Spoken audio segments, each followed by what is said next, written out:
दोस्तों, बीपीएससी शिक्षक भर्ती में फर्जी डोमिसाइल और फर्जी दिव्यांगता सर्टिफिकेट के आधार पर काउंसलिंग कराने की बातें बिहार के कई जिलों से शिक्षक अभ्यर्थी और समाज सेवी हमें फोन करके बता रहे हैं।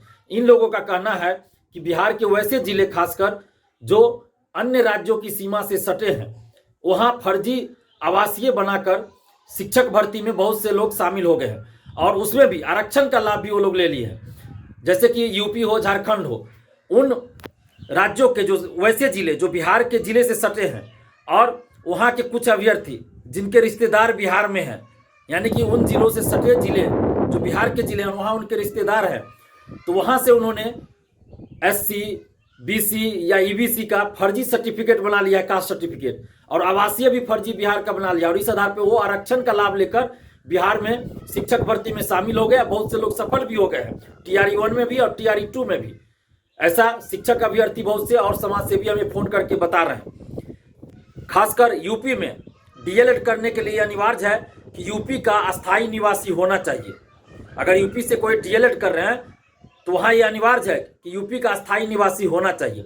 अगर बिहार के शिक्षक भर्ती में टीआरई 1 और टीआरई 2 में किसी ने डीएलएड सर्टिफिकेट यूपी का लगाया है तो उसको तो बिहार का आरक्षण नहीं मिलेगा, वो तो यूपी निवासी हो जाएगा।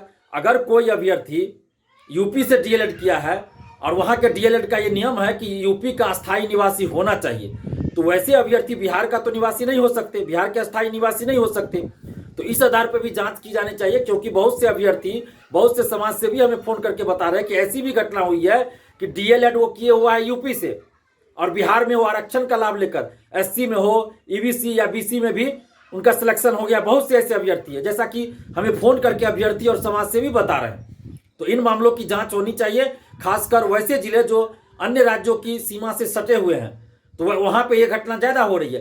तो हम सरकार से ये मांग कर रहे हैं कि टीआरई 1 और टीआरई 2 में जितने भी शिक्षक सेलेक्ट हुए हैं उन सब का डॉक्यूमेंट्स वेरिफिकेशन फिर से किया जाए। आवासीय या आरक्षण के तहत जो भी आए हैं उन सब का वेरिफिकेशन अच्छे से किया जाए। फिंगरप्रिंट वाली, थंब इम्प्रेशन वाला जांच तो हो ही रहा है। इसके लिए हम बिहार सरकार को धन्यवाद देते हैं, शिक्षा विभाग को धन्यवाद देते हैं कि फर्जीवाड़ा को पकड़ा जा रहा है। जो फर्जीवाड़ा करके आए उनको बाहर किया जा रहा है, पकड़ा जा रहा है। इसके लिए बिहार सरकार को धन्यवाद भी देते हैं, क्योंकि हम लोग लंबे समय से ये मांग कर रहे हैं कि फर्जीवाड़ा को रोका जाए।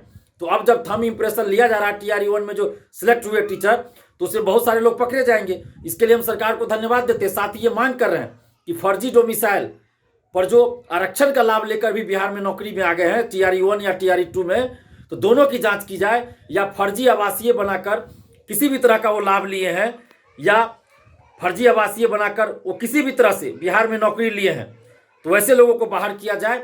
और दिव्यांगता सर्टिफिकेट, विकलांग सर्टिफिकेट भी फर्जी बनाकर लोग नौकरी लिए हैं, वो बिहार के भी निवासी हैं, वैसे लोगों ने भी किया है, फर्जी डॉक्यूमेंट्स बनाया है, फर्जी दिव्यांगता सर्टिफिकेट बनाया है। और बिहार से बाहर के लोगों ने भी, बहुत से लोगों ने फर्जी दिव्यांगता सर्टिफिकेट बनाकर टीआरई 1 और टीआरई 2 में इसका लाभ उठाया है।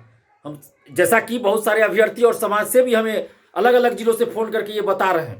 तो इसमें कितनी सच्चाई है इन दोनों बातों में कि फर्जी डोमिसाइल और फर्जी दिव्यांगता सर्टिफिकेट पे टीआरई 1 और टीआरई 2 में लोग फायदा उठाए हैं और सिलेक्ट हो गए हैं, तो इस बात में कितनी सच्चाई है, इसकी जांच शिक्षा विभाग बिहार सरकार को करानी चाहिए। हम मांग कर रहे हैं बिहार सरकार से, खासकर नीतीश जी, तेजस्वी जी से और शिक्षा विभाग के अपर मुख्य सचिव के पाठक जी से कि इस मामले की पूरी निष्पक्षता के साथ जांच कराई जाए और दिव्यांगता सर्टिफिकेट जो फर्जी बनाकर, फर्जी दिव्यांगता सर्टिफिकेट पर जो बहाल हुआ है और फर्जी आवासीय सर्टिफिकेट बनाकर जो बहाल हुआ है, सबको बाहर किया जाए, सबको पकड़ा जाए और दिव्यांगता सर्टिफिकेट की जांच की जाए। क्योंकि काउंसलिंग में सिर्फ दिव्यांगता सर्टिफिकेट देखा गया, वो सर्टिफिकेट सही है या नहीं है इसकी जांच नहीं हुई है, जैसा कि अभ्यर्थी ही मुझे बता रहे हैं। तो मेडिकल टीम गठित की जाए और जितने भी शिक्षक दिव्यांगता सर्टिफिकेट के आधार पर बहाल हुए हैं, नियुक्त हुए हैं, उन सब के दिव्यांगता सर्टिफिकेट की जांच हो, उनकी दिव्यांगता की भी जांच हो। अगर कोई शरीर से सही सलामत है और वो फर्जी दिव्यांगता सर्टिफिकेट बनाकर दिव्यांग भाई बहनों का वो हकमारी कर रहा है, तो इससे बड़ा तो अन्याय कुछ हो ही नहीं सकता, इससे बड़ा अवमानवीय कृत्य कुछ हो ही नहीं सकता, इससे बड़ा कुकर्म, इससे बड़ा पाप कुछ हो ही नहीं सकता। ये महापाप है। अगर कोई सही सलामत शरीर से है और वो दिव्यांग सर्टिफिकेट, विकलांग सर्टिफिकेट बनाकर नौकरी ले लिया है टीआरई 1 में या टीआरई 2 में, और दिव्यांग भाई बहनों का वो हकमारी कर रहा है, तो इससे बड़ा नीच काम, इससे बड़ा महापाप तो कुछ हो ही नहीं सकता। ऐसे लोगों को जल्द से जल्द जांच करके बाहर किया जाए। हम बिहार सरकार से मांग कर रहे हैं कि फर्जी डोमिसाइल और फर्जी दिव्यांगता सर्टिफिकेट पर जितने भी लोग बाहर हुए हैं सबकी जांच की जाए, पूरे मामले की जांच की जाए, सर्टिफिकेट की जांच की जाए, और जो भी लोग फर्जी डॉक्यूमेंट्स पे बहाल हुए हैं, चाहे वो फर्जी डोमिसाइल लगाकर बहाल हुए हो या फर्जी दिव्यांगता सर्टिफिकेट लगाकर बहाल हो, सबको बाहर किया जाए, क्योंकि ये बिहार के युवाओं के साथ अन्याय है। तो न्याय किया जाए, बिहार के युवाओं के साथ न्याय किया जाए और जल्द से जल्द इस मामले की निष्पक्ष जांच करवाई जाए।